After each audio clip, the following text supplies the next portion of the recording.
Hi friends, അങ്ങനെ കായംകുളത്തും max വന്നു. ഞാനും മക്കളും കസിനും കുഞ്ഞുമൊക്കെ ആയിട്ട് മാക്സിലൊരു ചെറിയ ഷോപ്പിങ്ങിന് പോയി. ഫസ്റ്റ് കയറി ചെന്നപ്പോൾ തന്നെ എനിക്കിഷ്ടപ്പെട്ടു. കാരണം നല്ല പാർക്കിംഗ് സൗകര്യമൊക്കെ ഉണ്ടായിരുന്നു. പിന്നെ ഞങ്ങൾ അകത്തോട്ട് കയറി. വിശാലമായ ഷോറൂം. ഞങ്ങൾ ഫസ്റ്റ് എല്ലായിടും ഒന്ന് നോക്കി, ഡ്രസ്സെല്ലാം ഇങ്ങനെ നോക്കി നോക്കി കുറേ നേരമൊക്കെ ഇങ്ങനെ നടന്നു.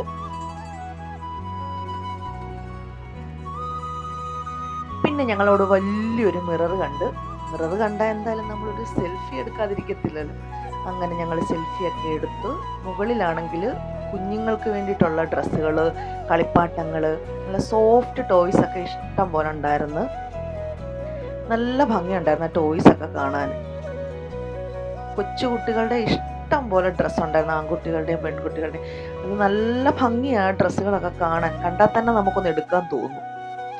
പിന്നെ കുഞ്ഞുങ്ങൾക്കുള്ള ബാഗ് ചുമ്മാ നല്ല രസം, അവർക്കത് ഇട്ടുകൊണ്ട് നടക്കാനൊക്കെ കാണാൻ. പാവകളുടെ കൂട്ടുള്ള ബാഗുകൾ. പിന്നെ മുകളിൽ തന്നെ കുറേ ചുരിദാർ സെക്ഷൻ മുകളിലുണ്ടായിരുന്നു. നല്ല അഫോർഡബിൾ പ്രൈസ് ആണെന്നുള്ളതാണ് ഏറ്റവും വലിയൊരു കാര്യം. പിന്നെ ആൺകുട്ടികൾക്കുള്ള ഷർട്ടുകൾ, ജീൻസ്, പിന്നെ ഇപ്പോഴത്തെ പുതിയ മോഡൽ കുറേ ടീഷർട്ടുകൾ ഉണ്ടായിരുന്നു, പ്രിന്റഡ്. എനിക്ക് കുഞ്ഞുങ്ങളുടെ ഡ്രസ്സുകളാണ് കൂടുതൽ ഇഷ്ടപ്പെട്ടത്. പിന്നെ ടീനേജേഴ്സിന് പിന്നെ കയറി കഴിഞ്ഞാൽ ഇഷ്ടം പോലെ സെലക്ഷൻ ഉണ്ടായിരുന്നു. കുഞ്ഞുങ്ങളുടെ ചെരുപ്പുകൾ എനിക്ക് ഭയങ്കരമായിട്ട് ഇഷ്ടം. പിള്ളേർ പിന്നെ ഓടി നടന്നെല്ലാം നോക്കുമായിരുന്നു. അതിനിടയ്ക്ക് എനിക്കൊരു തുണി കൊണ്ടുള്ള ഒരു ബാഗ് ഭയങ്കരമായിട്ട് ഇഷ്ടപ്പെട്ടു. പിന്നെ കാണുന്ന കമ്മൽ, മാല, പിന്നെ തലയിൽ വയ്ക്കുന്ന ബോയ്, കുറേ ക്ലിപ്പുകൾ, അതെല്ലാം ഡ്രസ്സിന് മാച്ച് ചെയ്ത് നമുക്ക് പറ്റും. എന്നിട്ട് ഈ വെള്ള ചുരിദാർ, ഇത് നല്ല ഭംഗിയുണ്ടായിരുന്നു. നല്ല കോട്ടൺ ചുരിദാർ, അടിപൊളി ഒരു ചുരിദാറായിരുന്നു. അതിന് പാൻറ്റും ഷോളും ഒക്കെ ഉണ്ടായിരുന്നു. അതുപോലെ ഒത്തിരി ചുരിദാറിൻ്റെ സെലക്ഷൻ ഉണ്ട്. ഞാൻ മാക്സിൽ അങ്ങനെ ഇതുവരെ ഇതുപോലെ വലിയ സെലക്ഷൻ കണ്ടിട്ടേ ഇല്ല. ഐറയാണെങ്കിൽ ഓടി നടന്ന് അവർക്ക് ഇഷ്ടമുള്ളതൊക്കെ നോക്കിയിട്ട് ഇങ്ങനെ കാണിക്കുക.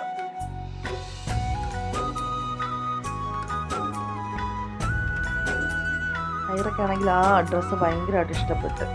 അവൾ അത് തന്നെ, അവൾക്കത് ചേരത്തില്ലെന്ന് ഞാൻ പറഞ്ഞപ്പോൾ അവൾ അതിൻ്റെ വലുത് തപ്പി എടുത്തോണ്ട് വന്നു.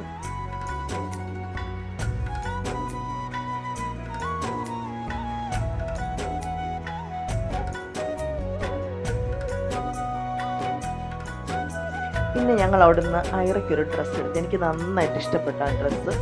ഞങ്ങൾ പിന്നെ ഡ്രസ്സിംഗ് റൂമിനകത്ത് പോയി. ഒരു വിശാലമായ ഡ്രസ്സിംഗ് റൂമായിരുന്നു അവിടുത്തെ. ഞങ്ങൾ പോയി, അവൾക്ക് ഞാൻ ആ ഡ്രസ്സ് ഇട്ട് കൊടുത്ത്. അവൾ കണ്ട് നല്ല സുന്ദരി കുട്ടിയായിട്ട് വന്നു. ഈ ഡ്രസ്സ് നല്ല കംഫർട്ടബിൾ ആയിരുന്നു, നല്ല കോട്ടൺ ഡ്രസ്സ്. ഈ ഡ്രസ്സാണ് ഞാൻ അവിടെ നിന്ന് അവൾക്ക് എടുത്തത്. അത് കഴിഞ്ഞ് പിന്നെ അവൾക്ക് ഞാനൊരു ഒരു ചെരുപ്പും ഒരു ഡ്രസ്സും ഇട്ട് നോക്കി. അത് നല്ല ഭംഗിയുണ്ടായിരുന്നു അവൾക്ക് ഇട്ടിട്ട്. കറക്റ്റ് സൈസിനുള്ള ഡ്രസ്സാണ് മാക്സിൽ കിട്ടുന്നത്. നിങ്ങൾക്ക് നല്ല കംഫർട്ടബിൾ ആയിട്ടുള്ള ചെരുപ്പ്. പിന്നെ വലിയവർക്കുള്ള ചെരുപ്പ്, ഷൂവ് ഏതെടുക്കണമെന്ന് അറിയത്തില്ലായിരുന്നു. അതുപോലെ കൺഫ്യൂഷനായിരുന്നു.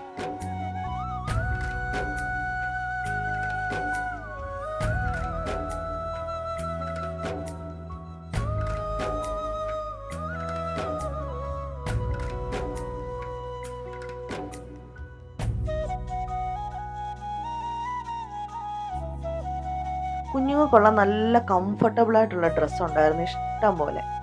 ബാഗാണെങ്കിൽ എൻ്റെ ഒരു വീക്ക്നെസ്സാണ്. ബാഗൊക്കെ കണ്ടപ്പോഴത്തേക്ക് ഞാൻ പാറുവിനെ വിളിച്ചിട്ട്, പാറു നിനക്ക് ഇഷ്ടപ്പെട്ടോ എന്നൊക്കെ ഞാൻ ചോദിക്കുമായിരുന്നു അവളോട്. ഞങ്ങൾക്ക് എല്ലാവർക്കും ഒത്തിരി ഇഷ്ടപ്പെട്ടു ബാഗുകൾ. പിന്നെ ഡ്രസ്സ്, എനിക്ക് ഈ ഡ്രസ്സ് എനിക്ക് നന്നായിട്ട് ഇഷ്ടപ്പെട്ടു. ഞാനത് ഇട്ട് നോക്കിയപ്പോൾ എനിക്ക് നന്നായിട്ട് ചേരുന്നുണ്ടായിരുന്നു. പാറുവിന് പിന്നെ ഈ ഷർട്ട്, അവൾ കയറിയപ്പോഴേ ഈ ഷർട്ടേ പിടിച്ച്. ഈ ഡ്രസ്സാണെങ്കിൽ അതിലും നല്ലത്. എനിക്ക് നന്നായിട്ട് ഇഷ്ടപ്പെട്ടു ഈ ഡ്രസ്സ്. കാരണം എൻ്റെ വണ്ണത്തിനൊക്കെ കറക്റ്റായിട്ട് ഉള്ള ഫിറ്റിങ്സിലുള്ള ഡ്രസ്സ് കിട്ടി. ശ്രീലക്ഷ്മിക്ക് ഈ ടീഷർട്ടാണ് ഇഷ്ടപ്പെട്ടത്. നല്ല ഭംഗിയുണ്ടായിരുന്നു ആ ടീഷർട്ടും ആ മോംസ് ഫിറ്റ് ജീൻസും. കറക്റ്റ് സൈസ് തന്നെ കിട്ടി.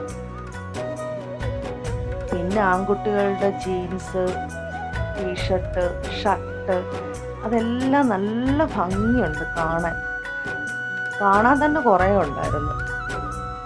അങ്ങനെ ഞങ്ങളുടെ കുട്ടി ഷോപ്പിംഗ് കഴിഞ്ഞു. Tata bye bye.